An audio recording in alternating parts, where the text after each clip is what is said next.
দ্রুততম সময়ের মধ্যে হাইকোর্ট বিভাগ এবং আপিলের বিভাগের মধ্যে দ্রুততম মামলা সময়ের মধ্যে যেন এই মামলার রায়টা কার্যকর হয়।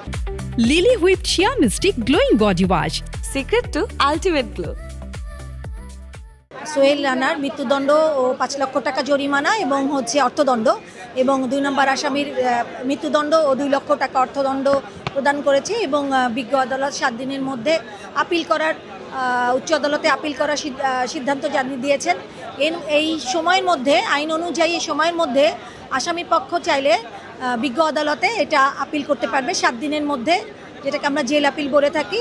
এই হাইকোর্ট বিভাগে আপিল করার পরে হাইকোর্ট বিভাগে ডেথ রেফারেন্সের শুনানি হবার পরে পরবর্তীতে রায় মৃত্যুদণ্ড বা যাবজ্জীবন কারাদণ্ড যে রায়টা থাকবে সেই রায়ের এগেনস্টে আবার আপিল বিভাগে যাওয়া লাগবে এবং আপিল বিভাগের রায়ের পরবর্তীতে এই রায়টা কার্যকর হবে।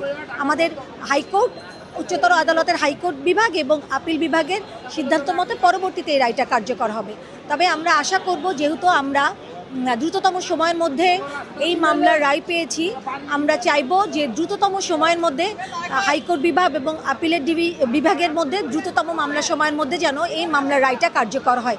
স্পেশালি ডেথ রেফারেন্স শুনানি হয়ে যে প্রক্রিয়াটা আছে সেই প্রক্রিয়াটা যেন দ্রুততম সময়ের মধ্যে আলাদাভাবে যেন এই শিশু রামিসা ধর্ষণ এবং হত্যা মামলার বিচারটা করা হয়। আমি অ্যাডভোকেট ফাহমিদা আক্তার, আমি কাজ করছি মহিলা শিশু বিষয়ক মন্ত্রণালয়ের অধীনে ওয়ান স্টপ ক্রাইসিস সেন্টার আছে ঢাকা মেডিকেলে, ওখানকার আইনজীবী হিসেবে কাজ করছি।